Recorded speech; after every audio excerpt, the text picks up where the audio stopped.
सकाळी सकाळीच आरुषीने केला होता हमला. ते कशावर केला होता चला सांगतेच. आरुषीने कुठेही तिच्या बाबाची डायरी किंवा पेन दिसला की अशी पटकन घेऊन बसते आणि काहीतरी गिरवत बसते. ते डायरी डबल तर त्याच्या काही कामात येत नाही. मी किती लपून छपून ठेवतो पण तिच्या हातात कसं लागते ते गोत जाणे. नंतर पहिले घरातली सगळी क्लिनिंग आटपून घेतली. नंतर आमचे चहाच्या आणि नाश्त्याचे भांडे होते ते धुवून घ्यावं म्हटलं.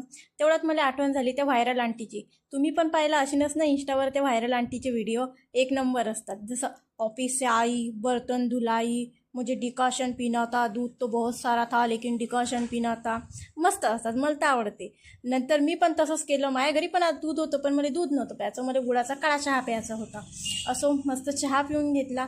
नंतर इथं नवरबानं थोडा भाजीपाला आणला होता. समजून घ्यायचं की बा नवरबाला गाजराचा हलवा पाहिजे, ते सांगायची गरज नाही आहे. आणलं ना मग आता बनवायचा.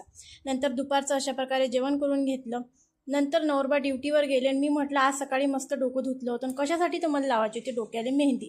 नातेवाईक आणि बाहेरच्या लोकांवर काय विश्वास ठेवू, हे वातावरणच तर माझ्या साथ देत नाही. आज मेहंदी लावायची होती, नेमकं आजच आभाळ आणलं होतं. असं दिलं सोडून. नंतर हे 3 दिवस झालं घरी नवरबानं अननस आणून ठेवलं होतं. ते तसं काही खाल्लं जाणार नव्हतं कारण आंबट होतं. म्हटलं त्याचं ज्यूस बनवून घेऊ. सिंपल पद्धतीनं बनवलं. पाणी टाकलं, साखर जेवढी पाहिजे आपल्याला, गोड तेवढं, आणि मीठ टाकलं. अशा प्रकारे मस्त आपलं ज्यूसर भांड्यात ते ज्यूस काढून घेतलं.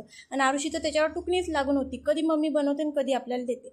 गाळून घेतलं असं 2 ग्लासात. 1 ग्लास आरुषीला दिला आणि 1 ग्लास मले. आणि आरुषी त्याच्यावर मला प्रोत्साहन देत होते की मम्मी मस्त झालं. ते इमोजी जमत नव्हता बरोबर पण सांगत होती तिच्या लँग्वेजमध्ये, मम्मी चांगलं झालं. आता कपडे काढून आणायचा तर टाईम तर काही झाला नव्हता पण इली एवढ्या घाई असते सगळ्या कामाची. म्हटलं आता काढलं ना, आता घड्या करूनही तूच ठेव. पण कायचं काय नेऊन ठेवलं टेबलवर, सगळं मला करायला लागलं. नंतर रोजच्या प्रमाणे तुम्हाला तर माहिती आहे आम्ही बाहेर येत असतो म्हणून मस्त बाहेर आलो. असं काहीतरी व्ह्यू होता पार्कचा. आणि इथं यायच्या जवान वयात त्याला टाईम भेटला नशीन मस्त निवांत बसायचा. पण आता मस्त ते एन्जॉय करत होते त्याची मैत्री. नंतर तिकडून घरी जाता जाता मला डाटा ट्रान्सफरिंगचा प्रोग्राम दिसला. मजाक केली बरं, नाही तर काही समजतात. आणि आता यायला जर मी व्हिडिओ काढताना दिसली ना तर माया मागं तर टेम्पो घेऊन लागला. म्हणून म्हटलं ऋषी पटकन उठ इथून, लवकर निघ. मग निघालो. नंतर घरी आलो. आणि घरी काय रोजचंच आपलं. आज मला घरी यायला थोडा उशीर झाला म्हणून विदर्भाचं सिम्पल आणि स्पेशल जेवण म्हणजे भाकरी आणि बेसन, अशा प्रकारे ते जेवण बनवून घेतलं.